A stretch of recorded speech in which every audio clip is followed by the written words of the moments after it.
My name is Susan Smolinski. I'm a PharmD and the director of the New Mexico Poison and Drug Information Center, and for the last 3 months, the director of the COVID Hotline. We were asked early in March by the Department of Health to assist them in providing emergency response to the public. The Dean and Chancellor Roth agreed to fund this effort while we were pursuing other avenues of funding. We started out by reaching out to the College of Pharmacy at UNM and asking the Dean if we could hire pharmacy students to help answer the COVID line. It was really great when we started doing that because the pharmacy students would learn from the medical students and vice versa. So we have a big blend of about 100 volunteers now who take turns and fill all of the shifts. We have a call at 1:30 every day with all the partners who deal with COVID at the Department of Health.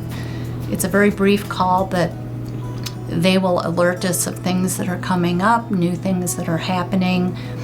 And so when I get the answers to those at the end of the call, I send out an email to all of our partners, and so that everybody is kind of always in the loop.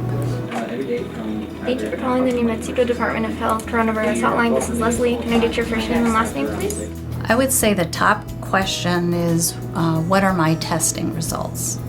The health department has given us access to the state database of test results so that we can tell people quickly what their negative result is. It's a little more difficult when you have to say, look, I'm the first person to tell you you're positive, here's a few things you can do,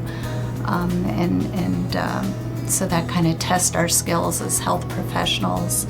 We were up to 600 some calls a day, I think, at our peak, and now we're averaging 300 to 400 calls a day.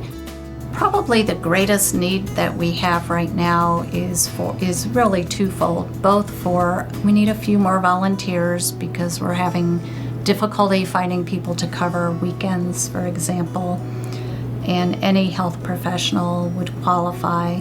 And then the other challenge is we need a lot of cleaning supplies, essentially. We've had some great donations from local distilleries who have given us hand sanitizer.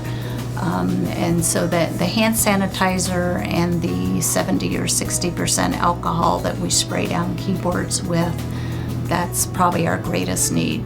There'll be a need for a while because we're doing a lot of testing. New Mexico is doing great at how many people we're testing every day, and we need a way to get those results to people, and particularly to disadvantaged people who don't have the internet, so they can't use the online portal. They may not even have a telephone that's theirs where they can receive a text message with the results. So I think there'll be challenges like that as long as we have a need for testing.